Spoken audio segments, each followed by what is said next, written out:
After I dropped my daughter at the subway that night, I thought everything was normal. Then our groundskeeper, the quiet man who had trimmed our hedges for 8 years, called me, his voice shaking. "Mrs. Bailey, come home, now, but don't go inside the house." I'm Denise Bailey. I'm 62 years old. I've been married for 28 years, and on February 2nd, 2025, I discovered that my husband was trying to have me declared mentally incompetent so he could lock me in a care facility and take everything I'd ever owned. But I didn't scream. I didn't cry. I didn't confront him that night. I did something else entirely. If you're listening from somewhere far away, drop your city in the comments so I can see how far this has traveled. And please stay with me until the end. And just so you know, this story blends real-life lessons with dramatized details for educational and storytelling purposes. Any resemblance to real people or places is coincidental, but the message behind it is painfully real. It happens to women like me every single day. I should have known something was wrong the moment Jasmine asked me to drive her to the subway. My daughter, 30 years old, a corporate attorney at Brennan & Cole in Manhattan. She had her own car, a silver Audi A4 she'd bought with her first big bonus, her own apartment on the Upper West Side, her own life. She hadn't asked me for a ride anywhere in over a decade, but that Sunday night, February 2nd, she called while I was finishing the dishes. Warren was in his study with the door closed, which had become his habit lately. Something about a project deadline. "Mom, can you drop me at the station? I need to get back to the city." Her voice was flat, professional, like she was requesting a conference room, not asking her mother for a favor. "Of course, sweetheart." Brooklyn in February is unforgiving, the kind of cold that seeps through your wool coat, past your scarf, and settles deep in your bones like it plans to stay. As I backed out of the driveway and headed toward the subway station on Atlantic Avenue, the yellow streetlights cast long shadows across the brownstones. Most of the neighborhood was already dark, families tucked in for the night, curtains drawn, lives hidden behind brick and glass. Jasmine sat in the passenger seat, staring out the window. Her reflection ghosted across the glass, pale, hollow-eyed, not the vibrant young woman I'd raised. I tried to start a conversation. "How's work?" "Fine." "You look tired. Are they working you too hard at the firm?" "I'm fine, Mom." Her answers were clipped, mechanical. She didn't turn to look at me, not once. I noticed her hands, both of them gripping her leather briefcase on her lap, knuckles white, like she was holding onto a life raft in rough water. I thought about asking her to stay the night. Her old room was still there, untouched since she'd moved out 8 years ago. The lavender comforter she'd picked out at 16. The shelf of law school textbooks she'd left behind. Her high school swim team trophy. I kept it all exactly as it was, the way mothers do, preserving a version of our children that no longer exists except in our hearts. But something stopped me. Maybe it was the way she wouldn't meet my eyes. Maybe it was the tension in her jaw, the way a muscle flickered there like she was clenching her teeth against words that wanted to escape. Or maybe it was something else entirely, a detail I almost missed. When Jasmine opened her briefcase to fish out her Metro card, I caught a glimpse inside. No legal files, no case folders, no yellow legal pads, just a thick brown envelope and a second cell phone, a cheap one, the kind you buy at a drugstore with cash. Odd, but she snapped the briefcase shut before I could look closer. I filed it away in my mind. My mother used to say, "Check twice, Denise. Once might miss something. Twice means you know for sure." We pulled up to the station at 9:28 p.m. The platform was nearly empty, a few late-shift workers in heavy jackets, a couple of college kids huddled against the cold, a man sleeping on a bench with a newspaper over his face. Jasmine unbuckled her seatbelt before I even put the car in park. "Thanks for the ride, Mom." "Jasmine, wait." I reached over, almost touched her arm, but she was already halfway out the door. "Are you sure everything's okay?" She paused, for 1 second. Just one. I thought she might turn around, might sit back down, might tell me whatever was eating her alive. Her lips parted slightly, and I saw it. The faintest tremor in her chin, the way it used to tremble when she was a little girl trying not to cry. But then it was gone. She adjusted the strap of her briefcase and said, "I'm fine, really." "Okay," I forced a smile. "Call me when you get home." "Sure." She shut the door. A gust of icy air invaded the car. I watched her walk toward the turnstile, her heels clicking against the pavement, her posture rigid as a soldier's. She didn't look back. Not when she swiped her card. Not when she descended the stairs. Not when the train's headlights appeared in the tunnel, casting her shadow long and thin against the tiled walls. The train pulled in with a metallic screech. Doors opened. Jasmine stepped inside, found a seat by the window. I waited, engine idling, hoping she'd glance up, wave, give me something, any small sign that we were still connected. But she pulled out her phone and stared at the screen, her face illuminated by cold blue light. The doors closed. The train lurched forward. And just like that, my daughter was gone. I sat there for a full minute, hands still on the steering wheel, watching the empty platform. A crumpled Starbucks cup rolled across the concrete, pushed by the wind. Somewhere in the distance, a siren wailed. When did we become this? A memory surfaced, unbidden. Jasmine at 8 years old, sitting at our kitchen table, watching me check the stove knobs twice before we left for her swim practice. Mommy, why do you always check twice? I'd crouched down to her level, tapped her gently on the nose. Because, sweetheart, you check once, you might miss something. You check twice, you know for sure. She'd grinned, that gap-toothed grin that could light up a room. So you're like a superhero, making sure everything's okay. Something like that. She'd thrown her small arms around my neck and whispered, "You're the best mom ever." I blinked. The subway platform came back into focus. Cold, empty, lifeless. That little girl was gone. In her place was a woman who couldn't even say goodbye. I put the car in drive and pulled away from the curb. The streets were quiet. I turned on the radio. NPR, some late-night discussion about interest rates. But I couldn't focus. My mind kept circling back to Jasmine, to the way she wouldn't look at me, to the tension in her jaw, to the brown envelope and the cheap phone in her briefcase. Why had she called me instead of taking her own car? Why tonight? Why the urgency to get back to Manhattan on a Sunday at 9 p.m.? Check twice, Denise. I was 2 blocks from home when my phone rang. The screen lit up. Earl Dawson. I frowned. Earl was our groundskeeper. Had been for 8 years. Quiet man, mid-50s, the kind of person who showed up at 7 a.m., did his work with the precision of a surgeon, and left without needing small talk. He wore the same brown Carhartt jacket every season, kept his gray hair trimmed military short, and called me ma'am, no matter how many times I told him to use my first name. He'd never called me this late. Never called me at all, actually. We communicated through text or brief conversations by the garden shed. Tuesday mornings and Friday afternoons. That was our rhythm. Predictable, reliable, until now. I pulled over, tires crunching against the curb, and answered. "Earl?" His voice was low, urgent, like a man trying to whisper and shout at the same time. "Mrs. Bailey, come home. But don't go inside the house." My stomach tightened. What's going on? "There's something I need to show you. Something you need to see before you talk to Mr. Bailey." "Earl, you're scaring me. What are you talking about?"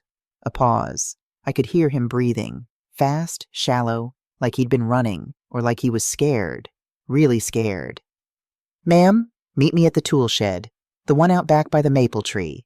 Park down the street. Don't pull into the driveway." Another pause. Then his voice dropped to barely a whisper. "And please, don't let Mr. Bailey know you're here." The line went dead. I sat there, phone still pressed to my ear, heart hammering against my ribs. The street was dark, silent. Through my rearview mirror, I could see our house 3 blocks away. The porch light on, warm and inviting, the way it had been for 28 years. That amber glow had always meant home, safety, the place where everything made sense. But Earl's words echoed in my skull like a stone dropped in a well. "Don't let Mr. Bailey know you're here." Suddenly, that warm porch light didn't feel welcoming anymore. It felt like a warning. I parked 2 blocks down on Prospect Place, killed the engine, and sat in the darkness for a moment. My hands gripped the steering wheel so hard my knuckles ached. Through the windshield, I could see the faint glow of our porch light in the distance. Steady, familiar, ordinary. A house I'd lived in for 28 years. A house that suddenly felt like foreign territory. I forced myself to get out. The February air hit me like an open hand. I pulled my wool coat tighter, wrapped my scarf around my neck, and started walking, keeping to the shadows along the sidewalk. The neighborhood was dead quiet. No cars, no voices, just the occasional rustle of wind through bare oak branches and the distant hum of traffic on Flatbush Avenue. I cut through the Hendersons' yard, apologizing silently to Phyllis Henderson's pristine lawn, my shoes crunching softly on frost-covered grass. Then I slipped into our own backyard through the side gate, the one with the squeaky hinge I'd been asking Warren to fix for 3 years. The tool shed loomed ahead, a squat silhouette against the dark sky. Earl was waiting by the side door, hands shoved deep in his Carhartt pockets. When he saw me, he didn't wave, didn't speak. He just nodded once, slowly, and motioned for me to follow. I glanced toward the house. Through the kitchen window I could see Warren at the table, laptop open, a glass of what looked like bourbon beside him. He was typing something, quickly, intently, leaning close to the screen. He looked focused, not worried, not guilty, just busy. My stomach turned in a way I couldn't explain. Earl touched my arm lightly, barely a touch, more like a reminder, and pulled me back into the shadows. He didn't say a word. He just led me around the far side of the shed, where a set of narrow concrete steps descended into the ground. I'd lived in this house for over 2 decades, and I had never noticed this entrance.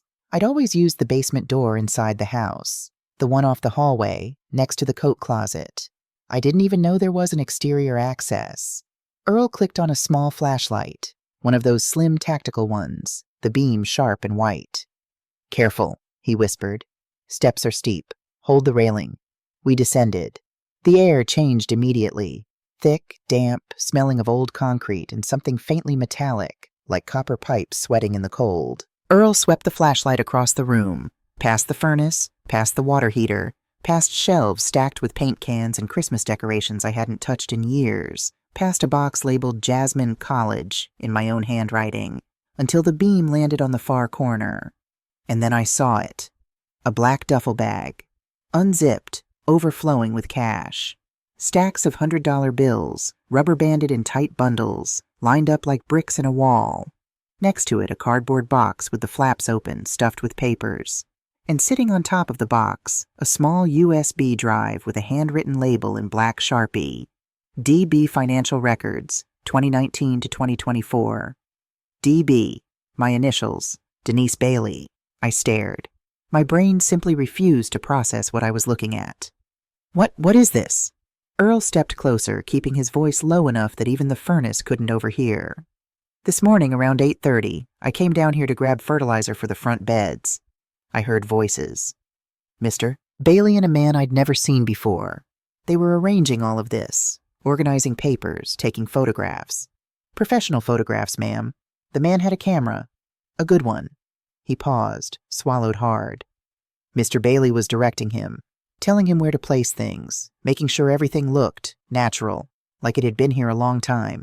I moved forward on autopilot, my legs shaky, and knelt beside the duffel bag. My hands trembled as I reached inside and pulled out one of the bundles. Crisp hundreds. I counted. 50 bills per bundle. I counted the visible stacks. 30 bundles, maybe more buried underneath.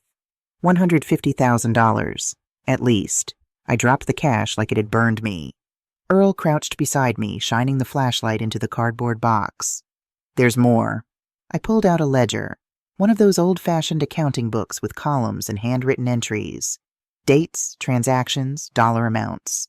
The handwriting was neat, meticulous, eerily similar to mine. And at the bottom of every page, a signature. My signature. Except I had never touched this ledger in my life. "This is forged," I whispered. "I didn't write any of this." "I know, ma'am." I kept pulling out documents. Contracts for properties I'd never heard of. Loan agreements on my company's old letterhead. The interior design firm I'd closed 5 years ago when I retired. Bank statements from an offshore account in the Cayman Islands. Account holder, Denise Marie Bailey. Balance, $487,000. I had never opened an offshore account. I had never heard of the bank listed on the statement. First Caribbean International, Georgetown branch. I was shaking. My whole body, not from the cold. And then, buried near the bottom of the box in a sealed manila envelope, I found it. The thing that made my knees buckle. A thick medical file. Brooklyn Presbyterian Hospital. Patient name, Denise Marie Bailey. Date of birth? Correct. Social Security number, correct. Primary care physician, a Dr. Raymond Castillo, a name I'd never encountered. Diagnosis, early onset cognitive decline. Indicators of progressive memory impairment consistent with early stage dementia. Examination dates spanning the last 6 months, August through January. 6 visits, 6 evaluations, 6 professional assessments documenting my supposed deterioration. I had never set foot in Brooklyn Presbyterian for a cognitive evaluation. I had never met Dr. Raymond Castillo. I had never been tested for dementia. I was 62 years old. I did the New York Times crossword every morning in ink.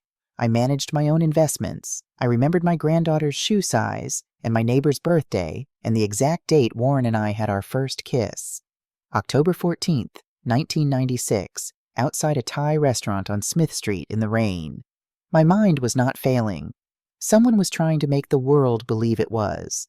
And underneath the medical file, a draft petition to the Kings County Supreme Court. Title: Petition for appointment of legal guardian for Denise Marie Bailey, due to incapacity. Petitioner: Warren Thomas Bailey. I read it twice, 3 times. Each word sank into me like a nail driven slowly into wood. The petition described increasing episodes of confusion, disorientation, erratic behavior, inability to manage personal and financial affairs. It cited Dr. Castillo's evaluations. It recommended full guardianship, meaning Warren would control my bank accounts, my property, my medical decisions, my daily life. Everything. If this petition went through, I wouldn't go to prison. That would almost be better. No, I would be placed in a long-term care facility, locked away, medicated, silenced. Not just stripped of my freedom, but stripped of my voice, my credibility, my right to be believed. Who would listen to a 62-year-old woman diagnosed with dementia? Nobody. That was the whole point. "Oh my God," I whispered.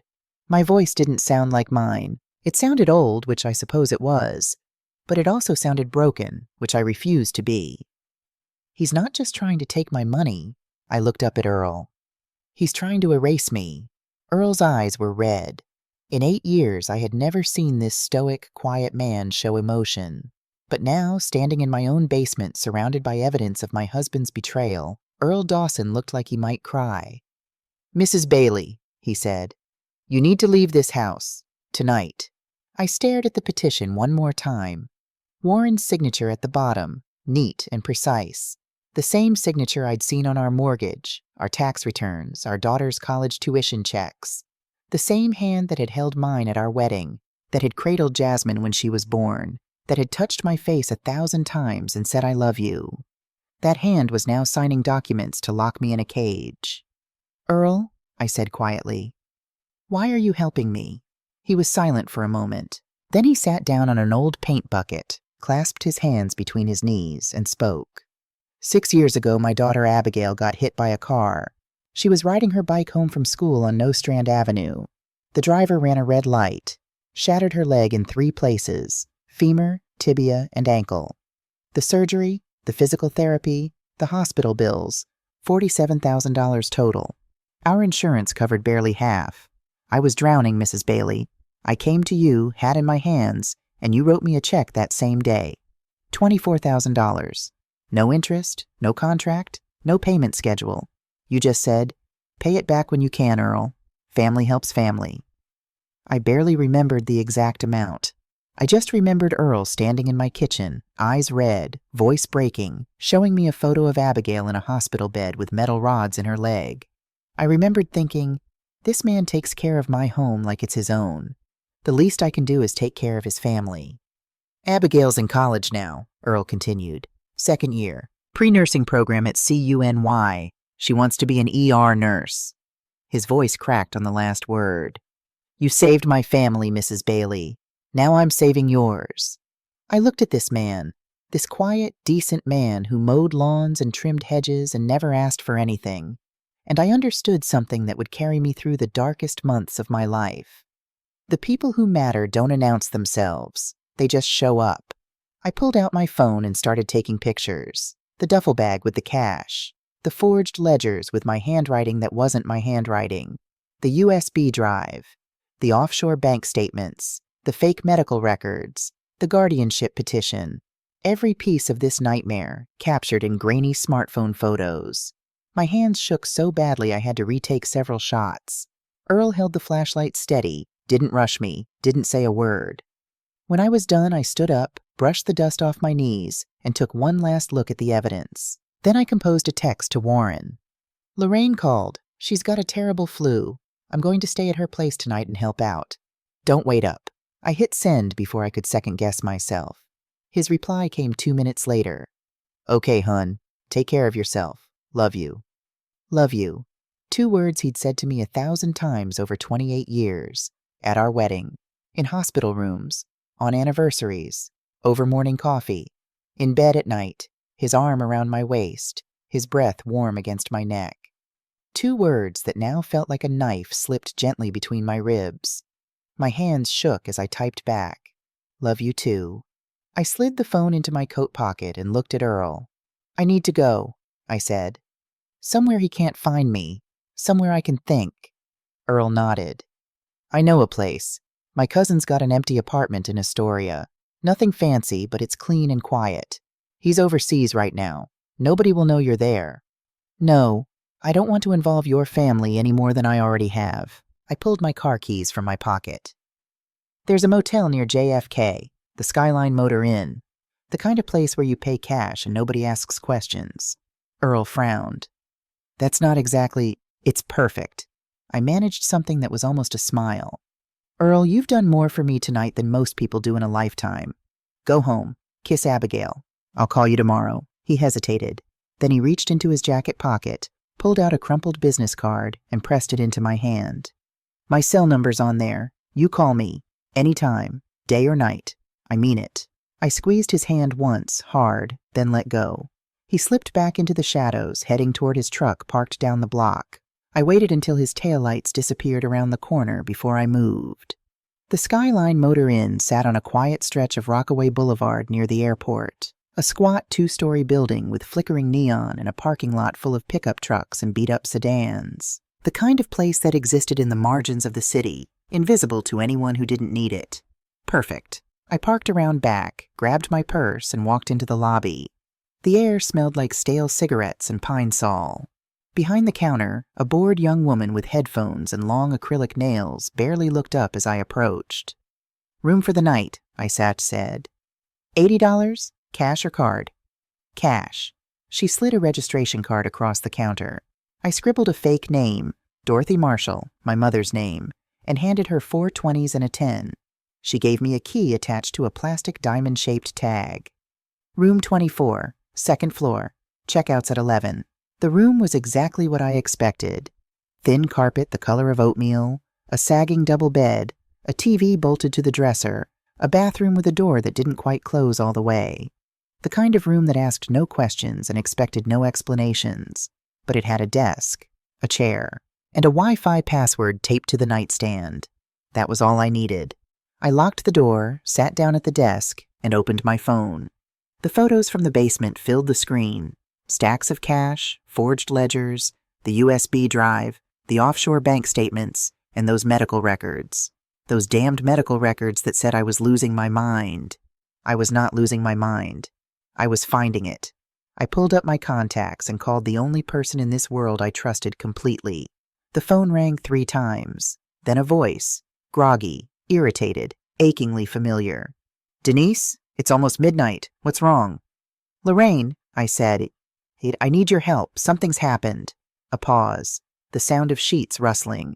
Then Lorraine Webb's voice came back, sharp and alert, the way it used to sound when she was running triage in the ER at Kings County Hospital. Where are you? Queens, the Skyline Motor Inn, room 24. I'll be there in 40 minutes. Don't open the door for anyone else. She hung up before I could say thank you. That was Lorraine, 61 years old, retired ER nurse, the kind of woman who didn't waste time on pleasantries when someone she loved was in trouble. We'd been friends since our daughters were in Mrs. Patterson's 3rd grade class at PS 321. 22 years of birthday dinners, hospital waiting rooms, bad marriages, good wine, and the kind of honesty that most people can't handle. If there was anyone on this earth who would believe me, who would look at fake medical records diagnosing me with dementia and say that's garbage without hesitation, It was Lorraine Webb. Lorraine arrived at 12:35 a.m., knocking twice, our old signal from the days when we used to sneak out of PTA meetings early.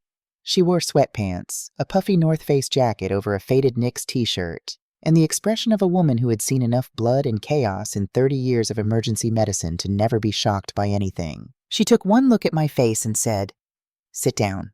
Talk." So I did. I told her everything, every detail, every document, every photograph on my phone.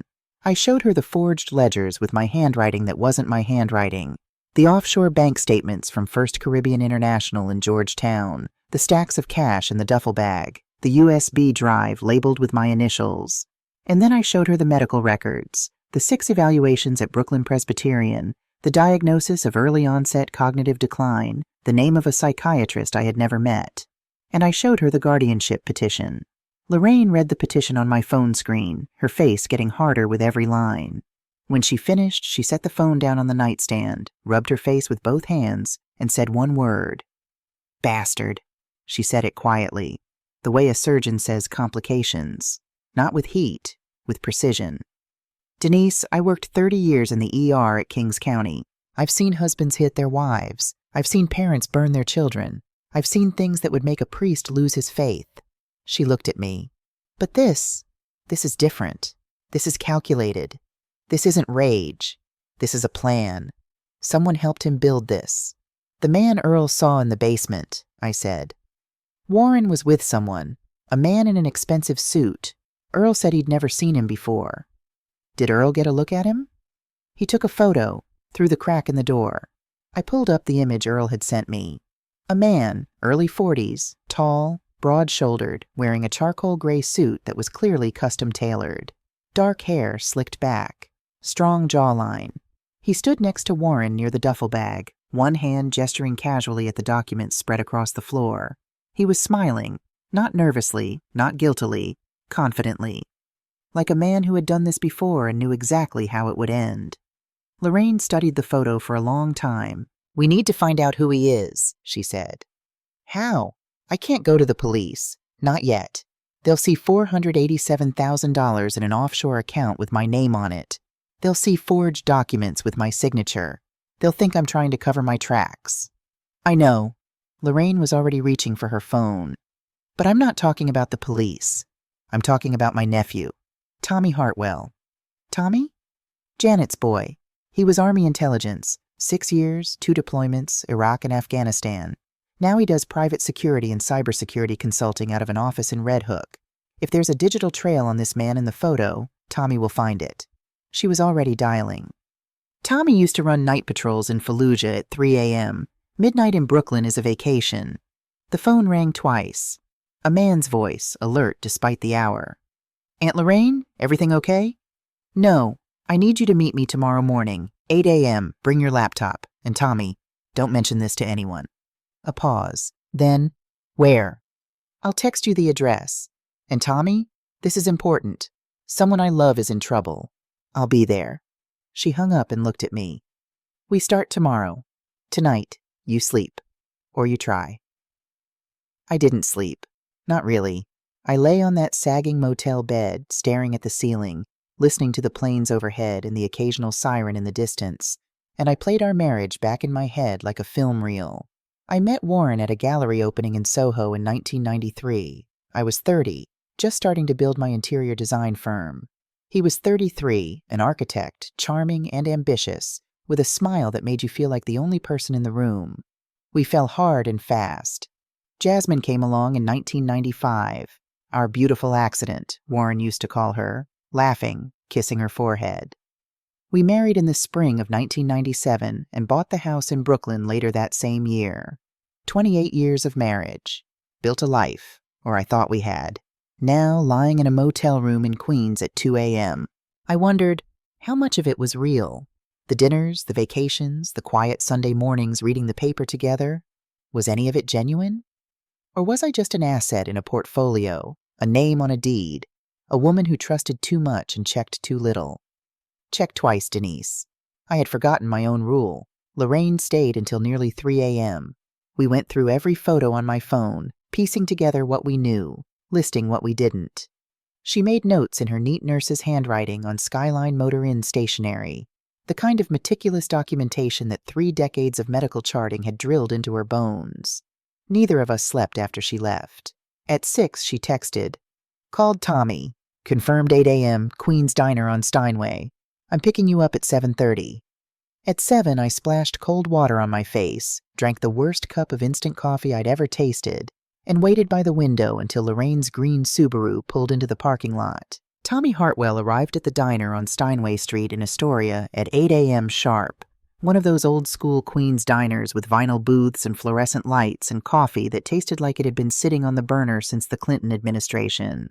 He was shorter than I expected, maybe 5'9", with a wiry build and sharp brown eyes behind wire-rimmed glasses, salt and pepper hair cut military short, gray hoodie over a black t-shirt. He carried a laptop bag that looked like it weighed as much as he did. Lorraine was already seated across from me in the back booth. She'd ordered 3 coffees. None of us were hungry.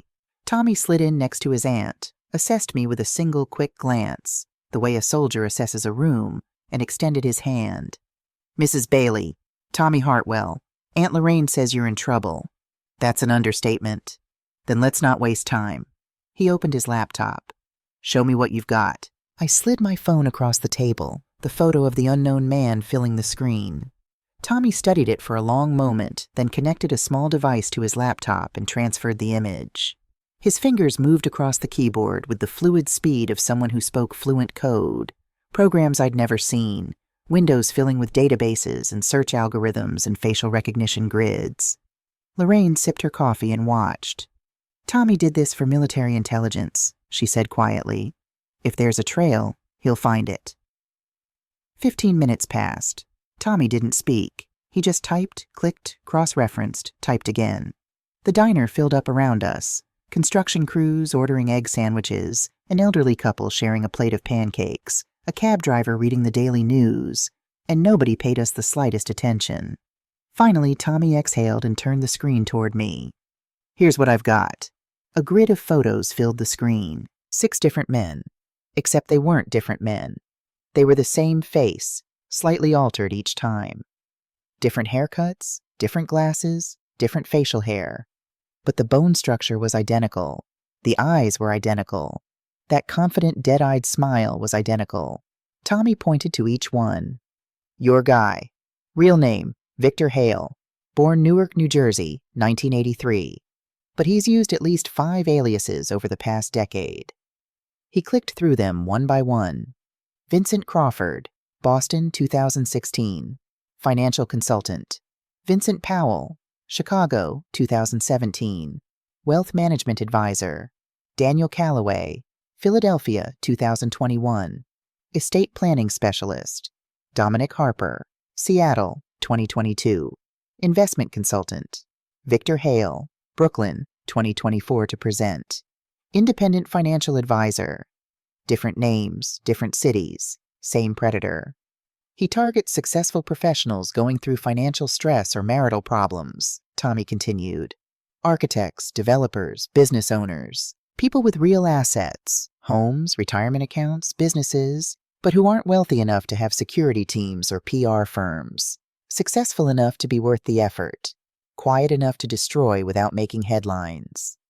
"How does he do it?" Lorraine asked. Tommy pulled up a timeline. "He finds a vulnerability, usually through the spouse. He approaches the husband or wife, offers financial help, builds trust. Then he identifies someone close to the target, usually an adult child, and finds leverage, blackmail material. Once he has control of the child, he uses them to gather information on the target. Then he plants evidence, forged documents, fake accounts, cash, and either triggers a criminal investigation or, in Mrs. Bailey's case," he looked at me, "a competency hearing." The words hung in the air between us like smoke. "How many victims?" I asked. My voice sounded steady, which surprised me. Tommy hesitated. "Confirmed 2, possibly 4. He pulled up a news article. The headline read, "Boston architect sentenced to 8 years for embezzlement fraud." Harold Ashford, Boston, 2018. Ran a respected architecture firm. Married 23 years. 1 daughter, Noelle, 29, lawyer. Victor, using the name Vincent Crawford, approached Ashford's wife at a charity gala. 6 months later, the wife filed for divorce. 3 months after that, Harold was arrested. He clicked to the next article, a mugshot of a kind-faced man in his 50s, graying hair, bewildered eyes. The evidence was overwhelming. Offshore accounts, forged documents, recorded conversations. Harold maintained his innocence. The jury didn't believe him. Tommy paused. He died in prison 2 years later. Stroke. Alone in his cell. Silence. The daughter, Noelle, was forced to testify against him. Victor had discovered she'd been skimming from client trust accounts at her law firm. Gambling debts. He threatened to expose her unless she cooperated. I felt sick. And the second victim? Tommy pulled up another article. Philadelphia developer convicted of money laundering. Douglas Keene, real estate developer. Same pattern. Wife, daughter, planted evidence. Victor used the name Daniel Calloway. Douglas was convicted, sentenced to 10 years. Died in 2023. Tommy's voice was flat, clinical. Heart attack. Also in his cell. Also alone. 2 men. Both successful. Both fathers. Both destroyed by the same man wearing different names. Both dead in prison cells, believing their daughters had betrayed them. And now it was my turn. Except Victor had evolved. With Harold and Douglas, both men, he'd used criminal charges, embezzlement, fraud, prison. With me, a 62-year-old woman, he was using something far more insidious, dementia. He's adapting, I said slowly. With the men, he sent them to prison. With me, he's sending me to a care facility. Because who's going to believe a woman my age when a doctor says she's losing her mind? Tommy nodded. That's exactly it. He's weaponizing ageism. A man in his 50s gets accused of fraud. There's a trial, evidence gets examined, maybe someone asks questions. But a woman in her 60s gets diagnosed with cognitive decline? People just nod. They say, "Oh, how sad," and they sign whatever papers her husband puts in front of them. Lorraine's hand found mine under the table and squeezed hard. There's one more thing, Tommy said. He pulled up a social media profile. A young woman, late 20s, short dark hair, serious eyes behind glasses. Noelle Ashford, Harold's daughter. She lost her law license for 2 years after the trial. She's been working as a paralegal, trying to rebuild her life. And she's been trying to expose Victor ever since. But she could never find enough proof. Can you reach her? I asked. Already did. Tommy glanced at his phone. Texted her last night after Aunt Lorraine called me. She responded at 6 this morning. What did she say? Tommy turned his phone toward me. 1 message, 4 words. I've been waiting. When? I met Noelle Ashford that same afternoon at a coffee shop near Prospect Heights. One of those exposed brick places with mismatched vintage furniture and too loud indie music. The kind of spot where people sat alone with laptops and nobody looked at anyone else. I arrived 10 minutes early, ordered a coffee I wouldn't drink, and chose a back table where I could see the door. At exactly 3 p.m., she walked in. Noelle Ashford was younger than I expected. 29, Tommy had said, but she carried the weight of someone twice that age. Plain black suit, dark hair pulled into a low ponytail, no makeup, no jewelry except a thin silver chain around her neck. The kind of chain that holds something you never take off. Her eyes scanned the room once, settled on me, and something shifted in her expression. Not surprise, something heavier, recognition. Not of my face, but of my situation. She'd seen it before. She'd lived it. She crossed the room and extended her hand. Mrs. Bailey. Noelle. I stood and shook it. Her grip was firm, deliberate. The handshake of a woman who had learned the hard way not to appear weak. Thank you for meeting me. I've been waiting 5 years for this meeting, she said as she sat down. I just didn't know it would be you. Noelle didn't waste time on small talk. She ordered a black coffee, wrapped both hands around the cup like she was holding herself together, and began. My father was a good man, Mrs. Bailey, a brilliant architect. He designed Harborview Tower in Boston. You might know it. 22 stories of glass and steel on the waterfront. He was so proud of that building. He used to drive us past it every Sunday after church just to look at it. Every single Sunday. Her jaw tightened. He met my mother in college. They were married 23 years. I was their only child. He used to say I was his greatest achievement. Not the buildings, not the awards, not the firm. Me. Her voice cracked on the last word, but she pressed on. In 2016, my mother met a man at a charity gala for the Boston Arts Foundation. He introduced himself as Vincent Crawford, a financial consultant who specialized in helping families manage wealth during transitional periods. My parents had been fighting. Money, stress, the firm was going through a rough patch. Normal things. The kind of problems every marriage has after 20 years. She took a sip of coffee. Her hand was steady, but I could see the effort it cost her. Vincent saw an opening. He was charming. God, he was charming. Attentive. He listened to my mother in a way my father had stopped doing. Within 3 months, she was confiding in him about everything. Within 6, she was sleeping with him, and within 9, she filed for divorce. And 3 months after that, I said quietly, your father was arrested. Noelle nodded. Embezzlement. $200,000 from his own firm, funneled through offshore accounts in the Cayman Islands. Forged documents with his signature. A ledger in his handwriting. Except it wasn't his handwriting. It was close enough to fool a jury, but my father had a tremor in his right hand from a college football injury. His real handwriting had a slight shake to it. The forged version was too perfect, too smooth. Nobody noticed? His defense attorney tried to raise it. The prosecution brought in a handwriting expert who said the difference was within normal variation. Case closed. She set down her coffee. The evidence was overwhelming, Mrs. Bailey. Cash in the basement of his office, bank statements from Grand Cayman, client funds redirected through shell companies. My father swore he'd never seen any of it. The jury deliberated for 6 hours and found him guilty on all counts. 8 years. And you testified against him. It wasn't a question. Noelle closed her eyes. Victor, whatever you want to call him, he found out I'd been stealing from client trust accounts at my firm. $30,000. I had gambling debts, online poker. I was barely 22, stupid and desperate, and I thought I could pay it back before anyone noticed. She opened her eyes. They were dry, but the pain behind them was bottomless. Victor called me to his apartment one evening, said he wanted to discuss some concerns. When I got there, he showed me bank records proving what I'd done. Records I didn't even know existed. He had everything. Transaction dates, account numbers, routing information. And then he smiled at me. That same smile you saw in Earl's photo and said, Noelle, I can make this disappear, or I can send it to the Massachusetts Bar Association, your choice. So you cooperated. I stood in a courtroom and told 12 strangers that my father had been acting erratically, that I'd seen him hide money, that he'd been secretive and paranoid. Her voice dropped to a whisper. I looked my father in the eye and lied, and he looked back at me with this expression, not anger, not even betrayal, just confusion, like he couldn't understand how his little girl could say those things. A tear slid down her cheek.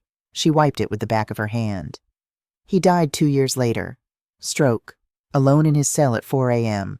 The prison called me at 6:15, said he'd been dead for over 2 hours before anyone checked on him. The coffee shop felt too bright, the indie music too loud. I imagined Harold Ashford, a man who built towers that touched the sky, dying on a concrete floor in a 6x8 cell, wondering why his daughter had destroyed him. After the funeral, Noelle continued, Victor contacted me, 2 weeks later, offered his condolences, then asked if I wanted to consult on future projects. Said he needed someone with my legal background. What did you do? I hung up, and then I started digging. Her voice hardened into something sharp and cold. 3 years, Mrs. Bailey. I found Douglas Keene in Philadelphia. Same pattern. I found traces of cases in Chicago and Seattle, but everything was buried under sealed records and non-disclosure agreements. Victor pays well to erase himself. But you couldn't go to the police. With what? Circumstantial patterns? No smoking gun? He's too careful. She paused. Or he was. Until now. She reached across the table and gripped my hand. Mrs. Bailey, you have something I never had. You have the evidence before they could use it. You caught them in the act. And if we move carefully, if we do this right, we can stop him. Not just for you. For my father. For Douglas Keene. For every family he's destroyed. My phone buzzed on the table. I glanced at the screen. An unknown number. But I recognized it. Jasmine had changed her number 3 months ago. She'd said it was because of spam calls. Now I wondered if the real reason was something far worse. The message read, "Mom, I know you know. We need to talk. Tomorrow. Just you and me. Please." And then, "Don't tell Dad."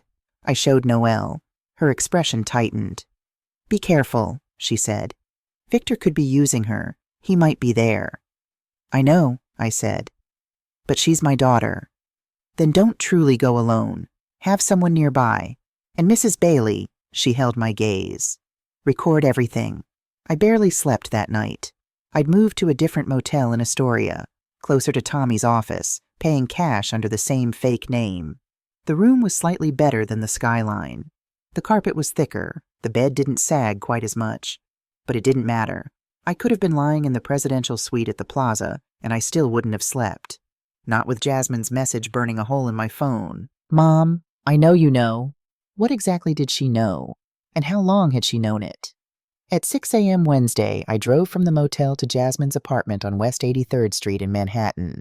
Tommy was parked in a gray Honda Civic half a block away, close enough to see the building entrance, far enough not to be noticed. He'd insisted on coming. "I'll stay in the car," he'd said. "But if anything feels wrong, you text me one word, Tulip, and I'm through that door in 60 seconds. Tulip, our old family code word from when Jasmine was little. The word she was supposed to use if a stranger ever tried to pick her up from school. I hadn't thought about it in 20 years. Tommy had suggested it because no one else would know what it meant. The doorman recognized me, nodded politely, let me up without calling ahead. 7th floor, apartment 7C. Jasmine opened the door before I knocked. She must have been watching through the peephole. She wore sweatpants and an oversized sweater, the gray cashmere one I'd given her for Christmas 2 years ago. Her hair was pulled back in a messy ponytail. No makeup. Her eyes were swollen, red-rimmed, the kind of red that comes from hours of crying alone in the dark. She looked so young, so scared. "Mom," her voice came out raw, barely a whisper. "I'm so sorry. Mom, I'm so sorry." We sat in her living room, her on the couch, me in the armchair across from her. The apartment was clean but felt neglected. Dirty coffee cups stacked in the kitchen sink, curtains pulled shut against the morning sun, a half-eaten takeout container on the counter. "Tell me everything," I said gently. She took a shaky breath, and she told me. Last November, she'd made a mistake, a huge mistake. She'd taken $85,000 from client trust accounts at Brennan & Cole, not for gambling, not for drugs. A close friend from law school, her roommate from Columbia, a woman named Priya, had been diagnosed with late-stage lymphoma. No insurance. The treatment bills were catastrophic. Jasmine had emptied her savings, maxed her credit cards, and when that wasn't enough, she'd crossed a line she could never uncross. "I thought I could pay it back before the quarterly audit," she said. "I had a bonus coming in January, but then the firm moved the audit up to December, and I panicked." That was when Victor Hale found her. He contacted me through a mutual connection at the firm. Someone I trusted. I still don't know who tipped him off. He said he could make the audit findings disappear, make it look like a clerical error. I was desperate, Mom, so I believed him. And then he asked for something in return. Jasmine's face crumpled. Not at first. At first he was kind, generous. He paid to fix the audit trail himself. I don't know how. But 3 weeks later, he invited me to his apartment, said we needed to discuss next steps, and that's when he showed me the video. I knew about the video. Tommy had found a reference to it in Victor's file system, a recording labeled jbailey_confession_January30.mp4. 3 minutes and 42 seconds. "He made me confess on camera," Jasmine whispered. 3 takes. He made me do it 3 times until I said exactly what he wanted. And then he told me, if I didn't cooperate, the video goes to the New York State Bar, to Brennan & Cole, to every legal news outlet in the country. I'd lose my license. I'd go to prison. My life would be over. What did he want? Information about you, your bank accounts, your daily schedule, where you kept important documents. He said it was just for financial restructuring, that Dad was planning some kind of asset reorganization before retirement. She looked at me, eyes pleading, tears streaming. "I didn't know he was going to frame you, Mom. I swear I didn't know about the fake medical records, the guardianship petition. None of it. Not until 3 weeks ago. I leaned forward. What happened 3 weeks ago? And this was the moment everything I thought I knew turned inside out. I found Dad's laptop open in his study. He'd stepped out to take a call, and his email was right there on the screen. I saw messages between him and Victor, hundreds of them, and I read everything. Her voice broke completely. Mom, the plan, the whole plan. It was all there. The fake diagnosis, the guardianship petition, the offshore accounts. They were going to have you declared incompetent within 60 days. Dad would get full control of everything. The house, the retirement accounts, your investments, the proceeds from your firm. And Victor would take a 40% cut. And you didn't tell me. I wanted to. She was sobbing now, her whole body shaking. I started copying emails to a USB drive. I was going to bring it to you. But Victor, he was monitoring my phone, Mom. Every call, every text, every app. He'd installed spyware months ago, and I didn't know until Tommy found it yesterday. When I started acting different, when I started pulling away from the plan, Victor noticed. She wiped her face with her sleeve. He called me to his apartment again, made me record a second confession video, longer, more detailed. And he said, if you say one word to your mother, this video goes to the bar. You lose your license. You go to prison. And your mother still gets committed, just faster. Is that what you want? She looked at me and I saw it. The truth that had been hiding behind her cold silences, her clipped answers, her refusal to meet my eyes. I wasn't cold to you because I was against you, Mom. I was cold because every single interaction between us was being monitored. I was terrified that if I showed any warmth, any concern, any hint that something was wrong, Victor would know, and he'd accelerate everything.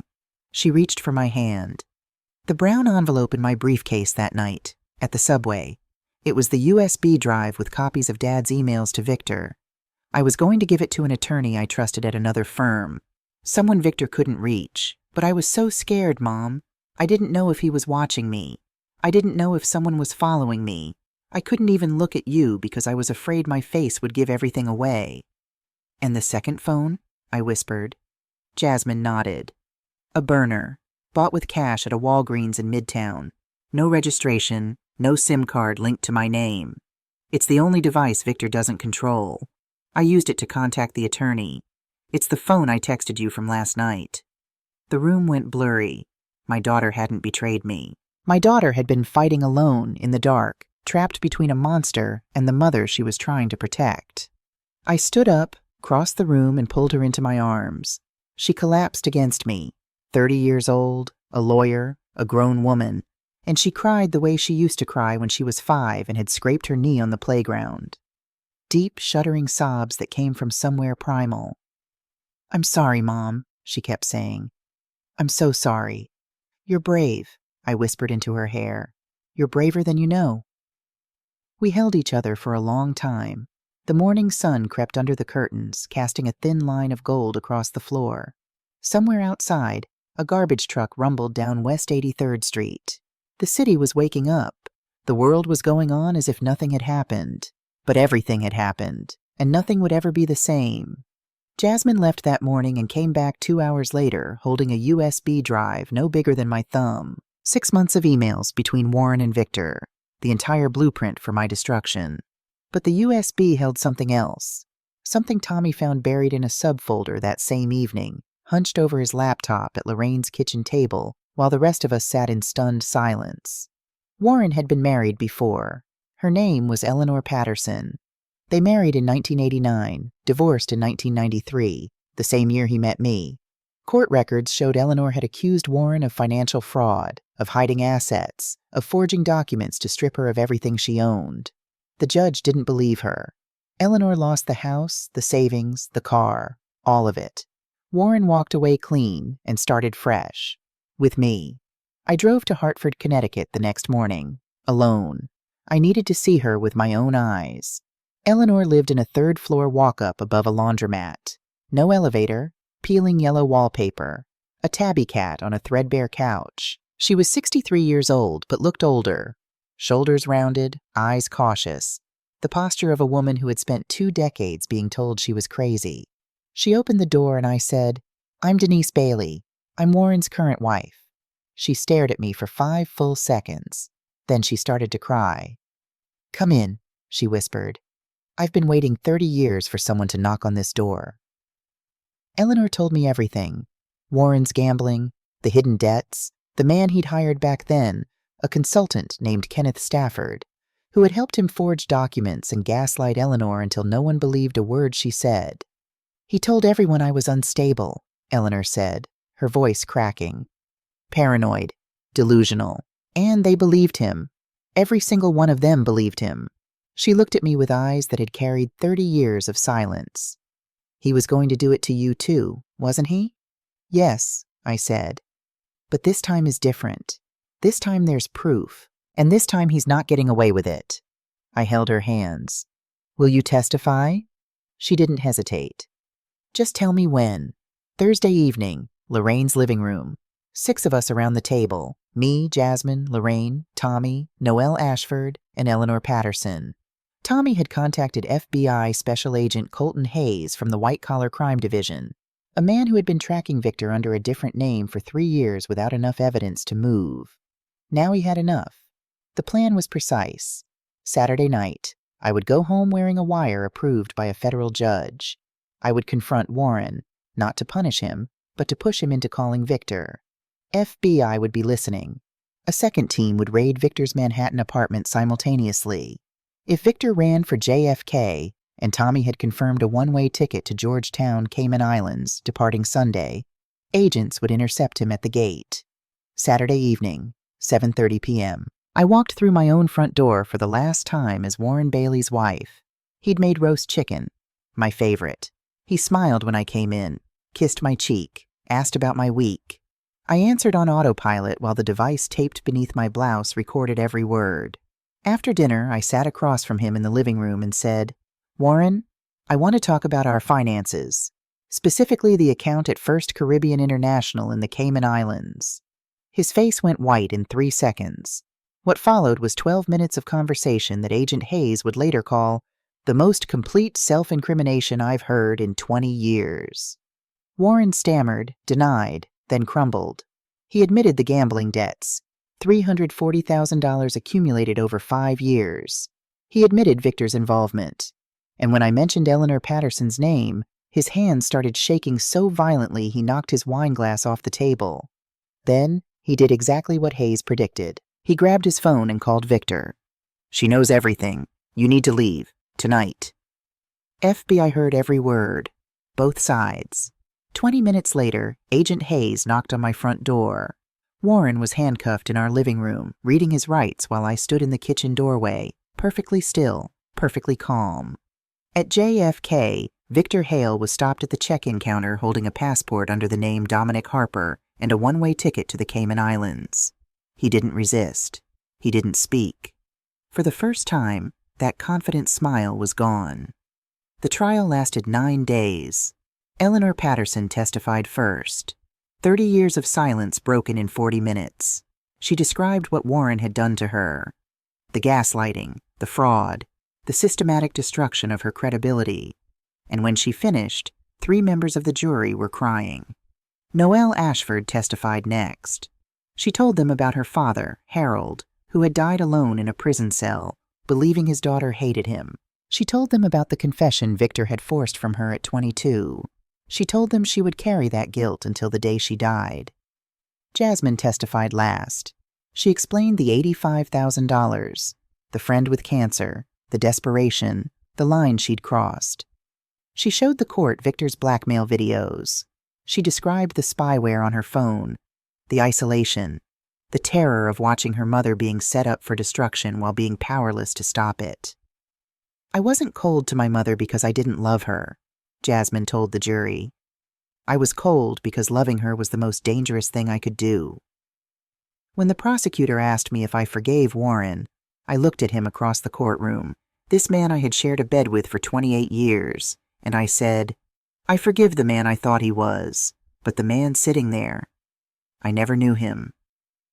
Victor Hale, 15 years. Warren Bailey, 10 years. Jasmine, 18-month supervised probation, law license suspended 2 years. A year later, summer in Brooklyn. I sold the house, moved to a small apartment near Prospect Park. 2 bedrooms, clean, quiet.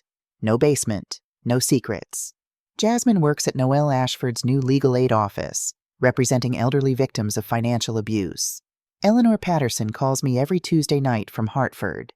She started therapy for the first time in her life. She says she finally stopped believing she was crazy. Earl Dawson still brings his daughter Abigail by on weekends. She graduates from CUNY next spring. Nursing degree. She wants to work in the ER, just like Lorraine. Last week, Jasmine and I sat at an outdoor cafe near the park. She ordered iced coffee. I ordered mine hot. We sat in comfortable silence for a while, and then she said, "Mom, thank you for not giving up on me." I reached across the table and took her hand. "I check twice," I said. "Always." She laughed. The first real laugh I'd heard from her in over a year. And sitting there in the Brooklyn sun holding my daughter's hand, I understood something I wish I'd learned decades ago. The people who try to erase you only succeed if you let them. And the people who truly love you, they don't announce themselves. They just show up.